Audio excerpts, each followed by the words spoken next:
E estamos aqui com a doutora Marília Fedilk. Doutora Marília, muito boa tarde, seja muito bem-vinda. Boa tarde, Ana. Boa tarde a todos que estão nos assistindo. Bom te ver. Eu adoro estar aqui com você sempre. Sempre é um prazer. E hoje a gente vai falar de comunicação não violenta. Isso. Um assunto que a gente precisa falar. Muito. Acho que independente do momento de vida, da idade que a gente está, da faixa etária, é importante a gente falar sobre comunicação, né? Na verdade, a maioria dos nossos problemas poderia ser resolvido se a gente tivesse uma capacidade de se comunicar de uma maneira suave, gentil, inteligente, né? Porque a gente sabe que não tem só um tipo de inteligência. Às vezes a pessoa é inteligente cognitivamente, ela pode até ter feito um teste de QI, ter conseguido altos scores, mas emocionalmente ela não desenvolveu a sua capacidade de gerenciar as emoções. Então ela acaba não conseguindo se comunicar de forma adequada. Às vezes pela influência do meio, no ambiente familiar, às vezes no ambiente social, que acaba interferindo muito nessa capacidade de se comunicar de uma forma assertiva e amorosa também, né? Porque a transformação a gente só consegue quando é pela comunicação amorosa. Então, a comunicação ela tem muito a ver com o emocional, né? Na verdade, eu sempre falo, a gente é um todo, né? Então, não tem como você conseguir ser, digamos, assertivo na comunicação se você não aliar os conhecimentos que você tem com a forma com que você vai comunicar, o afeto que você vai... o que está te mobilizando a comunicar aquilo. Por exemplo, às vezes você está falando uma verdade, mas a forma como você está falando essa verdade se torna agressivo. E uma das coisas que a gente vê muito hoje, a gente está vivendo isso muito forte, que é a questão da agressividade das pessoas, né? E como lidar com essa pessoa agressiva, com essa pessoa que vem atacando?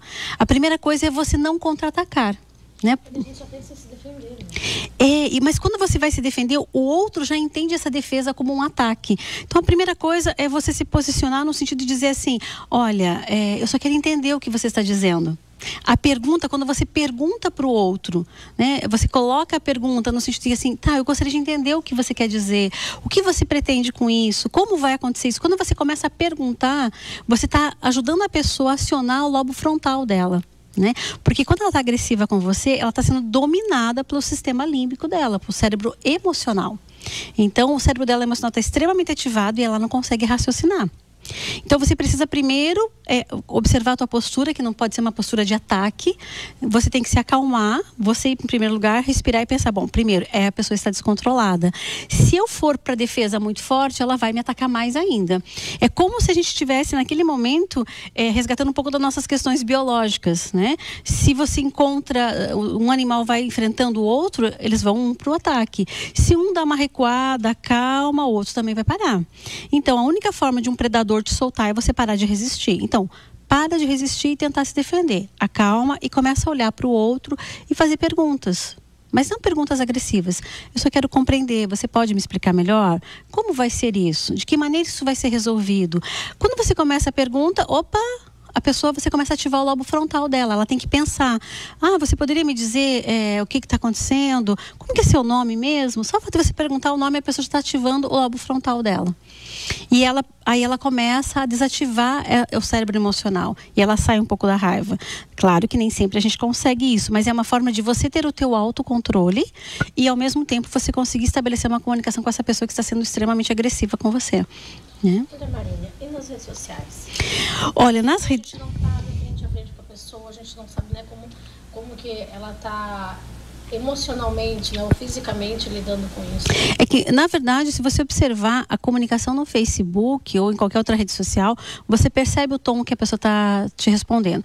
Por exemplo, você fez um post, colocou alguma coisa e a pessoa já vem te criticando. Então, você já pode perceber que ela já está no ataque, ela já está te atacando. Então, você pode normalmente não responder imediatamente, deixa esfriar um pouco, deixa a pessoa se acalmar.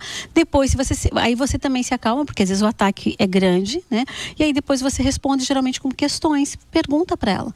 Olha, eu não entendi por que você colocou isso, mas respeito a sua opinião. Quem sabe um dia pessoalmente a gente conversa melhor. Mas não tenta entrar numa argumentação, porque ela vai entender isso como ataque, ela vai se tornar mais agressiva com você. Né? Às vezes, o simples fato de você colocar, olha, o meu post não é um post, digamos, discutindo, polemizando esse assunto, a pessoa já vai se sentir agredida. E você não vai conseguir evitar que algumas pessoas às vezes te bloqueiem, algumas pessoas desfaçam a amizade porque não suportaram lidar com o fato de você não aceitar o que elas estão trazendo. né? Porque às vezes nas redes sociais o que a gente vê é a imaturidade das pessoas para o diálogo, né? Porque o diálogo, ele deveria pressupor que eu falo, você me escuta e depois eu escuto você e nós vamos dialogando. O que a gente vê é que as pessoas querem só ter razão. Elas querem que você aceite. Apenas aceite. Eu digo que as redes sociais, infelizmente, as pessoas se tornaram especialistas de tudo, né? E elas têm certeza de tudo. Então, elas vão passando as coisas sem checar. E quando, simples fato, esses dias eu apenas falei para uma pessoa, olha, cuidado, essa informação não está correta. A pessoa já ficou chateada comigo, né? Olha, eu sinto muito. Em alguns momentos a gente vai chatear as pessoas, mas a gente pode fazer isso com gentileza. Porque você tem que pensar numa questão. Se você alimentar essa discussão mais violenta, você não sabe do que outra é capaz. Talvez você fique só no diálogo, a outra pessoa não, né? Então a gente está vivendo um momento que a gente tem que tomar muito cuidado. Então seja gentil nas palavras. Normalmente você tem que observar o que a pessoa está te agredindo e você já começa falando daquilo. Então, olha, né, eu entendo o que você está falando, eu compreendo a sua percepção. No entanto, se você me der liberdade de te falar, eu gostaria de colocar esse ponto. Então você vai primeiro acolhendo a pessoa, porque é uma pessoa que está irritada, está machucada. Então você primeiro acolhe a pessoa para ela se acalmar, e aí você escuta e depois, quem sabe, ali você consegue umas aberturas para levar ela a refletir. Mas não é você impondo para ela que ela vai refletir. Muitas vezes é você fazendo questionamento. É como criança. A criança tá com raiva, você não vai querer impor para ela. Você deixa ela se acalmar. Eu fazia muito isso quando era diretora. Eu acalmava. Eles estavam naquelas brigas homéricas. Levava para a sala da direção, dava um suquinho, uma aguinha. Vamos todo mundo se acalmar, vamos respirar fundo. Depois que estava todo mundo calmo, aí eu dizia, agora a gente vai ver o que aconteceu. Então cada um vai falar da sua vez. E aí você vai acalmando. Com a criança é a mesma coisa, né? Nós adultos também, quando tem alguém gritando com você, não queira gritar com a pessoa também. Olhe para a pessoa e pense, opa, esse mal-estar todo é seu, não é meu, né? A gente tem um princípio que a gente fala assim, olha, cuidado, resista à explosão, porque é como uma lâmpada, né? Para ter luz, uma lâmpada incandescente, você tem que ter a resistência, o polo negativo, o polo positivo e a resistência. Quando a resistência se quebra, o que acontece? Queima. E o que acontece na hora que queima? Aquele clarão e depois a escuridão. Então, a mesma coisa quando a gente explode de raiva. Então, quando você vê o outro explodindo, você pensa, opa, isso não é meu. Sinto muito, mas isso é seu. Deixa a pessoa se acalmar e depois você vai pontuar. Isso faz com que você... Qual a sensação que você ganha? De que você está se submetendo àquela situação? Não, você não está se submetendo. Você está se fortalecendo, porque você está ganhando em autocontrole. Você sente que você está governando as suas emoções e não está se deixando levar por ódio, por raiva, por impulso, né? Então você vai ganhando em inteligência emocional, né? E quando nos tempos políticos e econômicos em que vivemos no nosso país, em que às vezes as pessoas estão sendo atacadas, agredidas, enfim, sem nem falar nada, é muito importante nós aprendermos a nos comunicar de uma forma não violenta e barrar essa violência, para que a gente possa pelo menos diminuí-la.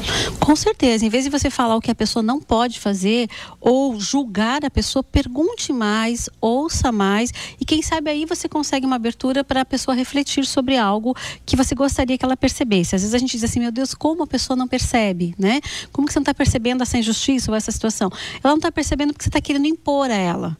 Então, às vezes, aquilo que a gente mais critica no outro, a gente acaba fazendo sem perceber. Então, acalma, pense, eu tenho que ter autocontrole. Em mim eu posso ter autocontrole, eu não posso controlar o outro. Mas se eu me acalmo, o outro também se acalma. Isso é um princípio biológico nosso. O predador, ele só vai atacando a presa enquanto a presa está resistindo. Quando ela para de resistir, ele larga a presa e aí é uma chance, inclusive, dela correr e sobreviver. Então, às vezes, quando você se sentir atacado, pare. Não tente lutar contra. Acalma, deixa as coisas se acalmarem e aí você vai tomar a tua atitude. Você não vai se submeter. Você só vai ser inteligente no sentido de você lidar com as suas emoções e com a situação. É isso, gente. Aprendendo a ter uma comunicação não violenta, né? E driblar essas violências todas. As pessoas estão recebendo cada vez mais estímulos violentos, né? A gente abre as redes sociais, a gente fala com alguém na rua, liga os noticiários o tempo inteiro. Então é muita violência, nós somos cercados de violência, bombardeados de violências o dia inteiro, o tempo todo. muito mais agora nessa época de eleições que vivemos. Então é muito importante a gente conseguir se blindar disso e se proteger, principalmente. Se proteger e assim, lembrar que às vezes a gente, na melhor das boas intenções, a gente está alimentando, né? A gente tem que pensar, será que a minha atitude está alimentando a guerra ou a paz? Né? O diálogo amoroso, a compreensão, ele vai alimentar a paz. Você querer impor, você querer bater boca, muitas vezes alimenta essa guerra. E é tudo que algumas pessoas querem, que a gente alimente a guerra. Então a gente tem que acalmar, ouça mais, faça perguntas, seja mais afirmativo, eu te compreendo, eu entendo, que isso vai desarmando um pouco e seja gentil. Jamais entre no mesmo nível da pessoa que está te agredindo. Porque na hora que você começa a entrar no mesmo nível, você perde a razão e você se mistura com a raiva dela e daqui a pouco nem você mais comanda os seus pensamentos. Você deixa de ser capaz de ter pensamentos lógicos e bem, digamos, organizados. Você entra na raiva também. Né? É isso aí, doutora Marina Fedilk nos ensinando um pouquinho mais essa semana. Doutora Marina, muito obrigada. Eu que agradeço, Ana. Te aguardo mais vezes aqui. Com certeza.